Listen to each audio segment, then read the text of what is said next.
Welcome back to Civil Defiance. I'm Otto Bismarck. For decades, we've been fed a sugary, sanitized lie about the American dream, about consumer value, and about the very nature of our economy.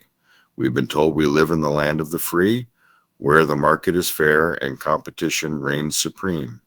But lately, it feels less like the land of the free and more like the land of the fleeced, the home of the financially enslaved. Tonight, we're ripping the bandage off the greatest economic scam ever perpetrated against a supposedly free people, the Great American Price Gouge.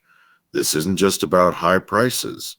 This is about systemic, politically enabled theft, where the cost of being an American citizen is exponentially higher than the cost of being almost any other consumer on earth, even for goods manufactured right here on American soil. Let me hit you with the punch in the face right at the start. I'm talking about the revolutionary weight loss and diabetes medications, the GLP-1 drugs.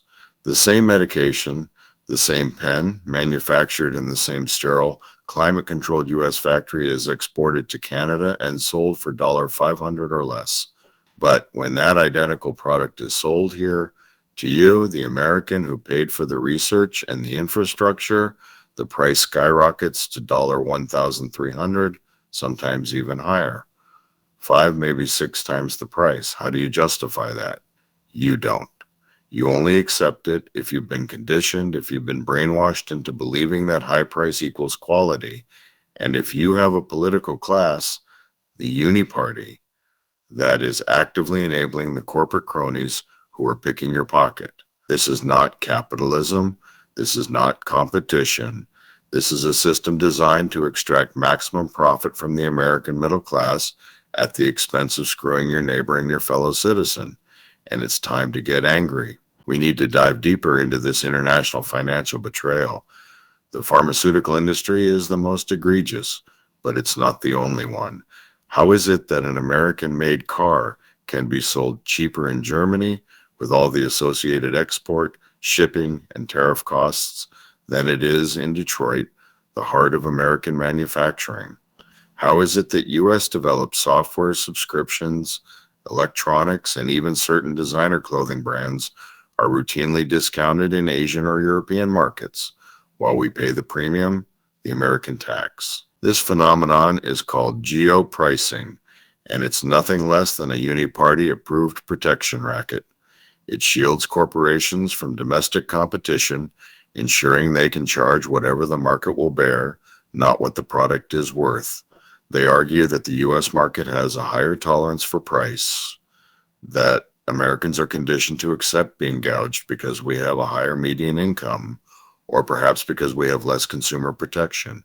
They are essentially admitting that we are the softest target, the easiest prey. Think about it logically. If the marginal cost of producing 1 unit of a prescription drug is, say, $1.50, and they can profitably sell it in Canada for $1.50, then the $1,300 they charge you isn't profit, it's plunder. It's an artificially imposed fee enforced by legislative loopholes, patent extensions, and the outright failure of the Uni-Party to challenge Big Pharma's iron grip on policy. They are leveraging their political donations and lobbying power to ensure they can hold a financial gun to the head of the American consumer, simultaneously claiming they need those massive, obscene profits for innovation, an innovation that is priced so high it effectively locks millions of Americans out of health and well-being. This is not the function of a free market. This is the function of a cartel. Let's return to the GLP-1 scandal because it's the clearest example of the moral rot at the core of this problem. This isn't about buying a luxury watch.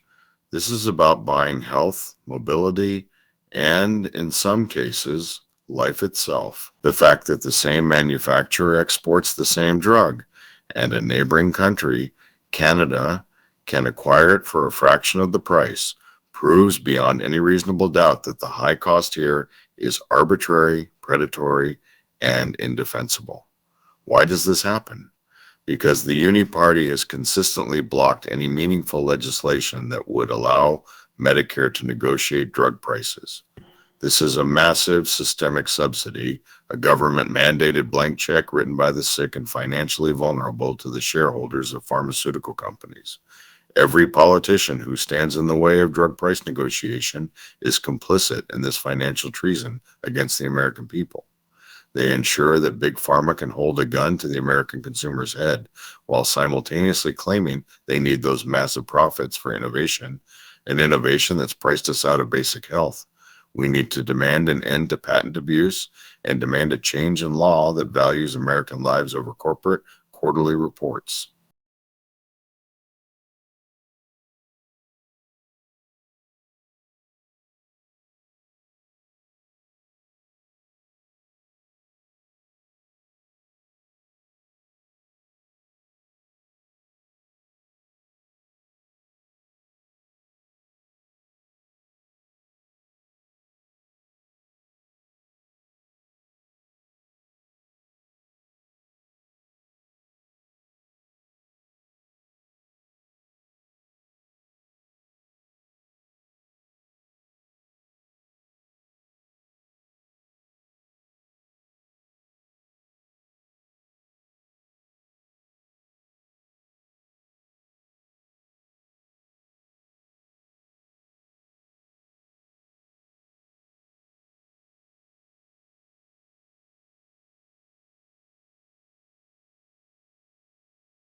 Hey, Civil Defiance listeners. I'm Eve, and Otto is on fire today, exposing the rot in our economic structure. But we can't let him do all the heavy lifting. This show is about your defiance. What massive scam, what piece of uni-party corruption, what outrageous hypocrisy are you seeing in your daily life? Are you paying 5 times too much for routine surgery? Is your local grocery store price gouging under the guise of inflation? I want to hear about the economic injustice and defiance that's happening in your neighborhood. Shoot us an email or hit us up on social media with your suggestions for our next episode. Let's bring the truth to light together.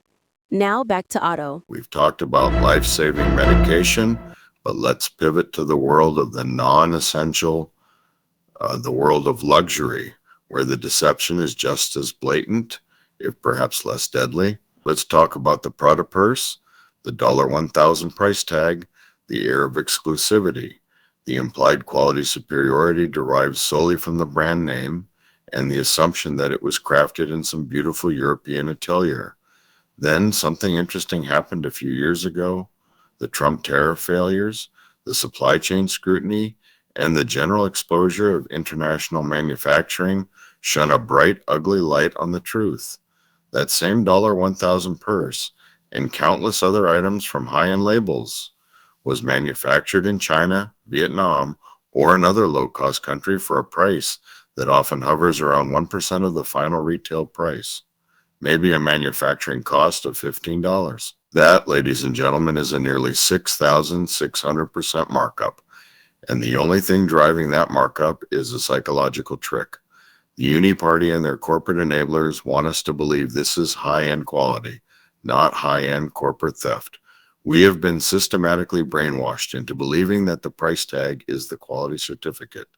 They've built an entire consumer culture around the idea that the more you suffer to pay for something, the better it must be. We are sacrificing our savings, going into debt, and prioritizing brand labels over real value, all because we bought the lie that a $1,000 bag is objectively superior to a $100 bag when the difference in manufacturing cost might be negligible. The only value is the label, and that label is merely the corporate entity cashing in on your self-imposed delusion. We need to wake up and get angry. I mean, truly angry. This financial assault on the American consumer is not new. It's just a new iteration of an old tyranny, and we have a deep revolutionary history of rejecting it. But this grand deception, this psychological warfare, isn't just about the luxury goods we desire. It's about the essential services we need to function in the modern world. Let's talk about the internet. In the 21st century, high speed internet isn't a luxury, it's a utility as essential as electricity or water. Yet, in the land of the free, we pay more for worse service than almost any other developed nation on earth. Why? Because the Uni-Party has allowed a handful of massive corporations to carve up the country into a series of local monopolies. Think back to the Boston Tea Party. We often romanticize it as a simple protest against taxation without representation, but let's get specific. It wasn't a tax on all tea, it was a tax on British East India Company tea. That tea was actually priced lower than the smuggled Dutch tea the colonists were buying. So why the fury? Because the tax was seen as a way to force a monopoly, to compel the colonists to accept a system, a corporate cartel that they had no say in, thereby affirming the British Parliament's absolute arbitrary power over their financial lives. The core issue wasn't the dollar amount, it was the arbitrary, oppressive nature of the price imposition. Today, we face a similar betrayal. Instead of a small arbitrary tax, we face arbitrarily inflated prices, price gouging that is financially crippling the middle class and poor. The GLP-1 drug markup is our new stamp act. The 6,600% luxury markup is our new T-tax. The Uni-Party enabled corporations are our new economic overlords, and they are effectively taxing us through mandatory, obscene markups, all under the guise of free market capitalism. The effect is the same. Your freedom is being curtailed by financial coercion and arbitrary pricing set by an entity you cannot hold accountable. This is not just bad business, it's an affront to American liberty and the revolutionary spirit. They have the audacity to call this capitalism. I call it cronyism and corporate feudalism. True capitalism involves competition, transparency, and a reasonable return on investment. It is a system where the best product wins and prices reflect cost, supply, and a fair profit. What we have in America is a system where the Uni-Party ensures that monopolies thrive, patents are perpetual, and the game is meticulously rigged to extract maximum wealth from the consumer. It is a system built to pick your pockets for profit at the expense of screwing your neighbor and fellow American. It's the very definition of an economic cartel where the pharmaceutical giants, the luxury conglomerates, and the major manufacturers collude, either tacitly or explicitly, to maintain impossibly high price floors in the only market that can, the American market. They are protected from foreign competition by tariffs and protected from domestic price pressure by the Uni-Party. It is the opposite of a free market. It is a fixed market. So what is the civil defiance here? The anger is justified, but anger alone won't change the ledger. First, we must stop giving our consent. We must become conscious, defiant consumers, questioning every ridiculous price tag. Reject the lie that high price equals quality. Prioritize value and necessity over brand labels and perceived status. You vote with your wallet every single time you choose a $1,000 product with a $1.15 manufacturing cost. Stop validating their greed. Second, we must demand accountability from the Uni-Party. The only way to stop the gouging is to dismantle the political structure that enables it. We must demand an end to patent abuse that keeps generic drugs off the market for decades. We must demand that our government, like every other major government in the developed world, is allowed to negotiate drug prices. We must demand aggressive antitrust enforcement to break up the monopolies that prevent real competition. We must vote with our dollars and our ballots for people who will dismantle this rigged anti-American system. We need politicians who serve the republic, not the corporate balance sheet. Don't let them gaslight you. Don't let them tell you paying $1,300 for a $500 drug is necessary for innovation. The innovation is in how effectively they fooled you. Don't let them tell you a $1,000 bag is quality when it costs less than a decent meal to manufacture. The quality is in the marketing, not the material. This is the new tyranny. It's a tyranny of the balance sheet, a slow motion economic bleed that is destroying the middle class, crippling the poor, and enriching a political and corporate elite who view you not as a citizen, but as an endless source of revenue to be exploited.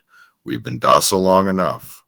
The spirit of the Boston Tea Party, the spirit of civil defiance, must rise up and reject this arbitrary, crippling economic enslavement. It's time to get angry, and it's time to act. If this episode of Civil Defiance lit a fire in your gut, if you recognize the economic treason being perpetrated against you, then you know what you need to do. Don't just listen, join the movement. Hit that subscribe button right now on Spotify. Follow the Civil Defiance channel. Every subscription is a signal that Americans are waking up, that we are becoming conscious of the scam, and that we will not tolerate the Uni-Party's corporate cronyism any longer. We need your numbers to amplify this message, to make this noise inescapable. Subscribe, follow, and share this episode with every person you know who is tired of being fleeced by the very people and systems sworn to protect them. Thank you for tuning in to Civil Defiance. I am your host, Otto Bismarck. Until next time, stay defiant, question every price tag, and don't let anyone pick your pocket.